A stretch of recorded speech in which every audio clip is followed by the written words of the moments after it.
인구가 50만 선 이하로 떨어질 위기에 놓인 가운데 포항시의 인구 정책이 너무 안일하다는 비판을 받고 있습니다. 전문가들은 더 공격적이고 창의적인 인구 정책이 시급하다고 밝혔습니다. 포스코와 현대제철 등 제철소 브리더 문제에 대해 정부가 명확한 규제책도 내놓지 않아 대기오염을 방치하고 있다는 지적이 제기되고 있습니다. 여러분 안녕하십니까? 포항 MBC 뉴스입니다. 주민등록상 인구가 50만 이하로 떨어지면 더 이상 대도시로 분류되지 않아서 그동안 누려왔던 각종 혜택이 모조리 사라져버리는데요. 포항 인구 50만이 곧 깨질 판국인데 포항시의 인구 정책은 너무 안일해 보입니다. 인구가 왜 주는지 제대로 분석해 좀 더 공격적이고 창의적인 정책을 세워야 한다고 전문가들은 입을 모으고 있습니다. 이규설 기자입니다.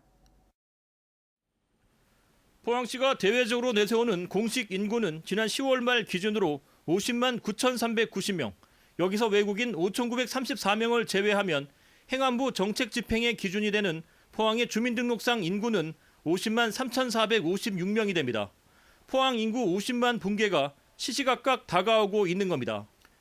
일단 포항시는 단기적으로 1인당 20에서 50만 원의 전입 지원금을 지급해 대학생과 군인, 연구원의 포항 전입을 장려하고 인구정책위원회를 구성해 중장기적으로 인구 문제에 대응할 방침입니다.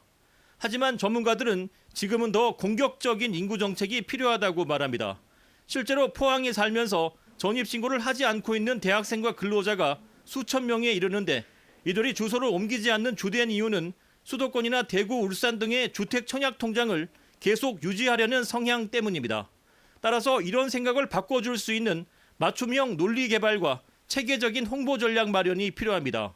또 수도권 대학으로 진학한 포항 출신 학생을 챙길 게 아니라 포항에 주소를 둔 지역 소재 대학생에게 장학금 등 각종 혜택을 몰아줘야 합니다. 서핑과 스쿠버 다이빙, 캠핑을 마음껏 즐길 수 있는 지역의 자연 환경과 상대적으로 저렴한 집값을 장점으로 내세우고 젊은 인구를 늘릴 수 있는 장기 대책 마련도 필요합니다. 종합대학으로 가야 되는 대학이 있겠죠. 예를 들어 포항공대라든가 또 제2캠퍼스를 경대나 영남대학이나 계명대학을 포항에 제2캠퍼스를 유치해서 그 연구단지, 연구 클러스터를 구성함으로써 젊은 연구진들이 많이 오고 효과도 없는 출산 장려 정책만 고수할 게 아니라 이제는 중국이나 러시아에 거주하는 젊은 동포들을 적극적으로 받아들여 인구를 늘리는 방안도 검토할 때가 되었다는 지적입니다. 인구를 늘리기 위해 은퇴자를 유치하더라도 의욕이 있는 은퇴자를 전략적으로 유치해야 한다는 의견도 나왔습니다. 제2의 창업을 꿈꾸는 사람들도 분명히 많이 있거든요. 포항시에서 도심지 재생 사업하고도 같이 연결을 해가지고 좋은 이제 그 자리를 매칭을 시켜주거나 어떠한 괜찮은 그 사업 아이템을 오히려 추천해 준다든지 그런 적극적인 그 행정을 한다 그러면은 무엇보다 인구 50만을 꼭 지켜야 한다는 절박함이 있어야 반전의 기회가 찾아옵니다. 포항시청 벽면에 포항의 현재 주민등록상 인구를 알려주는 대형 전광판을 설치해 공무원들이 상황의 심각성을 인식하고 정책을 펼칠 수 있도록 하는 것도 좋은 방법이 될 수 있을 겁니다. MBC 뉴스 이규살입니다. 수능을 하루 앞둔 오늘 포항에서 일가족 4명을 포함해 코로나19 확진자 5명이 추가로 발생해 누적 확진자가 121명으로 늘었습니다.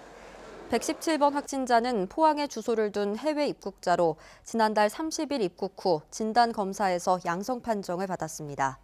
118번 확진자는 포항 북구에 사는 여성으로 어제 검체 검사를 받고 오늘 양성 판정을 받았습니다. 특히 포항 118번 확진자의 경우 포항철강공단에서 일하는 배우자와 자녀 2명도 추가로 코로나 양성 판정을 받았으며 지난 주말 지역의 대형 교회에 다녀온 것으로 확인돼 포항시는 접촉자 841명에 대해 코로나 검체 검사를 실시했습니다. 경주에서 오늘도 코로나19 확진자가 1명 더 늘어 모두 119명이 됐습니다. 119번 확진자는 60대 남성으로 경주시는 감염 경로를 파악하고 있습니다. 또 확진된 경주 모 대학교 학생은 주소지가 대구여서 경주 확진자로 분류되진 않았지만 확진자가 대거 발생한 경주의 음악학원을 다닌 것으로 확인돼 동선에 대해 긴급 방역이 이뤄지고 있습니다. 대학 수학능력시험이 하루 앞으로 다가오면서 경북 지역 수험생 19,000여 명도 오늘 예비 소집에 참석해 수험표를 받고 유의사항을 안내받았는데요. 이번 수능은 코로나19 탓에 수험생들이 챙겨야 할 것도 주의해야 할 점도 많아졌습니다. 김경철 기자입니다. 두꺼운 옷으로 단단히 무장한 고3 수험생들이 운동장에 모였습니다. 마지막 순간까지 코로나19 전파 가능성을 줄이기 위해 교실 대신 거리 두기가 가능한 실외에서 예비 소집이 진행됐습니다. 솔직히 실감이 너무 안 나요. 제가 고3이 될 줄 몰랐거든요. 그래서 좀 실감도 안 나고 사실 내일 돼봐야 알 것 같아요. 이번 수능은 코로나19 때문에 연기돼 사상 최초로 12월에 치러지는 데다 그동안 학교 수업 대부분이 비대면으로 진행돼 수험생들의 걱정이 어느 때보다 큽니다. 코로나 때문에 온라인 수업을 하다 보니까 아무래도 기존의 선생님들한테 배우는 수업보다는 조금 부족하게 배운 것 같아요. 올해 경북에선 19,000명이 수능 시험에 응시합니다. 수험생은 작년보다 11.3% 줄었지만 방역상 시험 장수와 시험장 관리 인력은 오히려 늘어났습니다. 확진 판정을 받은 수험생은 포항의료원에 마련된 병원 시험장에서 밀접 접촉자로 분류된 자가격리자는 거점별로 8개 별도 시험장에서 시험을 치릅니다. 수능 시험 당일 코로나19 의심 증상이 있는 경우에는 일반 시험장 내에 설치된 별도의 시험실에서 분리돼 시험을 치르게 됩니다. 현재 경북에서 확진자는 없지만 자가격리자는 2명 있습니다. 시험일인 내일은 발열 체크를 위해 아침 6시 30분 이후부터 시험장에 들어갈 수 있지만 마스크를 착용하지 않으면 입실할 수 없습니다.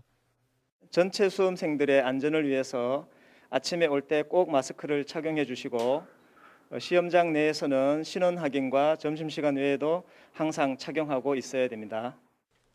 예년과 달리 시험장에 정수기가 없어 개인이 마실 물을 따로 준비해 가야 하고 점심도 자기 자리에서 혼자 먹어야 합니다. 시험장 주변에서 열띤 응원전도 금지돼 볼 수 없습니다. MBC 뉴스 김경철입니다. 포항제철소 브리더에서 배출되는 대기오염 물질은 그동안 관리 사각지대에 놓인 채 주민들의 불안감을 키워왔는데요. 환경부가 내놓은 대책이 허술하고 지지부진해 사실상 대기오염을 방치하고 있다는 비판이 끊이지 않고 있습니다. 장미쁨 기자가 보도합니다. 포항제철소 고로의 긴급 안전밸브 브리더가 개방되는 이른바 휴풍 작업이 시작되자 시커먼 연기가 뿜어져 나옵니다. 이 연기 속에는 기준치의 100배가 넘는 미세먼지는 물론 특정 대기 유해 물질인 염화수소와 질소산화물, 황산화물 등 6가지 이상의 유해 물질이 있을 것으로 추정됩니다. 하지만 고압가스로 측정이 어렵다 보니 구체적인 성분과 농도도 모른 채 사실상 방치되어 왔습니다. 이 굴뚝에서 나온 연기가 구름처럼 있잖아요. 완전 이렇게 가라앉아요. 가라앉고 냄새 자체도 이제 다른 쪽에서 오신 분은 가스 냄새 때문에 머리 아프다 그래요. 급기야 최근 경찰도 수십 년 동안 제철소 인근 주민들을 괴롭혀온 분진이 고로 브리더에서 배출됐다고 밝혀 논란이 커지고 있습니다. 이런 가운데 환경부가 시행하고 있는 브리더 배출 연기 불투명도 조사법의 실효성이 거의 없다는 지적이 나왔습니다. 현행 조사법은 1시간 동안 배출되는 연기의 불투명도를 평균적으로 계산하는데 이렇게 되면 오염 수치가 희석돼 불투명도 값의 유효성이 크게 하락한다고 환경단체는 지적했습니다.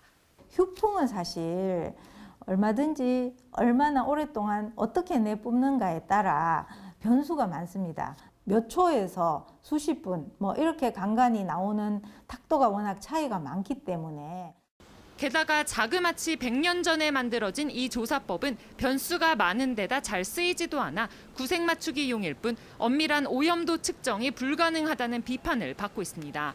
환경단체는 현행 불투명도 조사법이 허술해 제대로 된 규제가 되지 않는 사이 주민들은 정체불명의 유해 물질에 무방비로 노출돼 있다고 우려했습니다.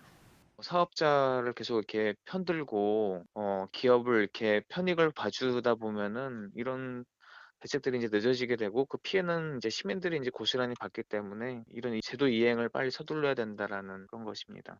제철소가 유발하는 고질적인 대기 오염 해결을 위해서는 무엇보다 브리더 유해물질 배출에 대한 규정 마련이 시급하다는 지적입니다. MBC 뉴스 장미쁨입니다. 대낮에 금은방에 찾아가 자신을 음료수 판매원이라고 소개해 주인에게 수면제가 든 음료를 주고 마시게 해 잠들게 한 뒤 수억 원의 귀금속을 털어간 사건이 발생했습니다. 포항에서 발생한 일인데 30대 남성으로 추정되는 범인은 CCTV까지 훼손하고 1시간이나 머물다 사라졌습니다. 박성아 기자가 보도합니다. 검은 모자를 깊게 눌러쓴 한 남성이 금은방 안으로 들어갑니다. 1시간 뒤 이 남성은 커다란 가방을 들고 가게 밖으로 나와 사라집니다.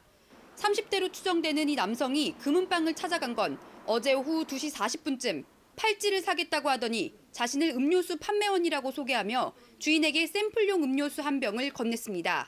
음료수를 마신 주인은 곧바로 의식을 잃었습니다. 음료수 이거 견본인데 맛 좀 보세요 이러는 거라. 그래서 따지고 내가 먹고 자기도 하나 먹고 이러니까 의심을 안 하잖아. 그거를 먹고 그대로 쓰러진 거지. 금은방 주인은 아들이 도착해 경찰에 신고하기까지 4시간이나 의식을 잃었습니다. 옆 가게 직원이 와서 깨워도 소용이 없었다고 합니다. 일어나서 뭐하러 이렇게 아리랑 그래 주무시 있어. 자는 같다. 그리고 깨어보니 금반지와 목걸이 등 귀금속 2억 원어치가 사라졌습니다. 먹고 잠든 사이에 그냥 싹 썰어갔어요. 그냥 갑자기 당한 일에 저도 경황이 없습니다. 용의자는 CCTV 본체까지 뜯어 가져가는 등 1시간이나 머물며 범행 흔적을 없앤 뒤 달아났습니다. 남성은 금은방에서 금 반지와 목걸이 등 귀금속이 든 가방을 들고 이 방향으로 길을 건너 도주했습니다. 경찰은 음료수에 수면제를 넣은 것으로 보고 피해자 혈액을 채취해 국가수 감정을 의뢰했고 금은방 주변 CCTV를 확보해 도주한 남성을 쫓고 있습니다. MBC 뉴스 박성아입니다. 전북 정읍에 이어서 상주의 산란계 농장에서도 고병원성 조류 인플루엔자가 발생했습니다. 경북에서는 2014년 경주 이후 6년 만에 방역망이 뚫리면서 비상이 걸렸습니다. 엄지원 기자입니다. 농림축산식품부는 의심 신고가 들어온 상주시 공성면의 산란계 농장에 대해 정밀 검사 결과 H5N8형 고병원성 AI로 최종 판명됐다고 밝혔습니다. 고병원성 AI가 나온 것은 지난달 28일 전북 정읍의 오리 농장에 이어 전국 두 번째입니다. 해당 농장은 12월 1일 산란계 폐사 증가, 산란율 및 사료 섭취 감소 등의 의심 증상이 나타남에 따라 방역당국에 의심 신고를 하였고 이 농장은 김종태 전 국회의원의 부인이 운영 중인데 아직 역학관계는 밝혀지지 않았습니다. 정읍 관계도 지금 역학이 조사된 게 없고요. 거기가 무창개사고 철새 도리지도 아니고 이래서 역학 조사가 지금 상당히 지연되고 있습니다. 확진 판정에 따라 발생 농장의 닭 18만 8천 마리와 이 농장주 소유의 상주 사벌면 농장 매출이 12만 마리, 그리고 발생 농장 반경 3km 안에 있는 가금류 43만 마리가 살처분에 들어갔습니다.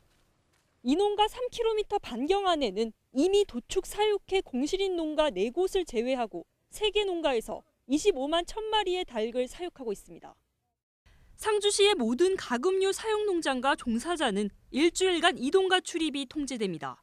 방역당국은 발생 농장 반경 10km를 방역대로 설정해 이 안에 있는 13곳의 가금 농장과 가금류 99만 1,000마리에 대해선 30일간 이동 제한과 정밀 예찰에 들어갑니다. 10km 내 방역대에 대해서는 통제초소를 추가로 설치할 계획입니다.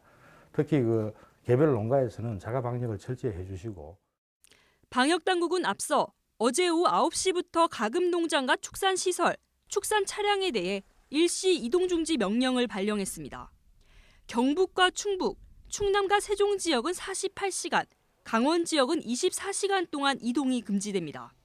정부는 내년 초까지 철새의 국내 유입이 늘고 해외에서도 고병원성 AI 발생이 급증하는 만큼 추가 확산 가능성이 높다고 보고 있습니다. MBC 뉴스 엄지연입니다. 제주 선원이 울릉 조업 중에 코로나 확진 판정을 받은 이후 울릉군이 항포구 어선을 통한 코로나 확산 방지에 나섰습니다. 특히 오징어 성어기를 맞아 어획물 위판과 피항이 이루어지는 저동항 위판장에서 공무원들이 마스크 배포와 발열 체크 등 방역을 강화하고 있습니다. 또 동해해경 수협 등과 함께 항포구를 이용하는 다른 지역 어선원에 대해서도 전수 발열 검사를 실시하고 방역 홍보 활동에 들어갔습니다. 겨울철을 맞아서 울릉도를 연결하는 여객선 7척 중 2척만 운항해 주민 불편이 커지고 있습니다. 울릉군에 따르면 강원도 강릉과 묵호항에서 울릉도를 오가는 여객선 4척은 정기 점검과 겨울철 기상 악화 등의 이유로 이달 말부터 내년 3월까지 운항을 중단합니다.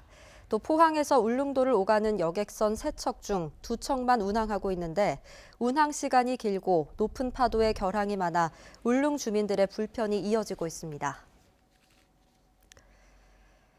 올해 지류형 포항사랑 상품권 4,900억 원어치가 시중에 풀린 가운데 포항시가 포항사랑 상품권 부정 유통 행위에 대해 특별 단속에 나섰습니다.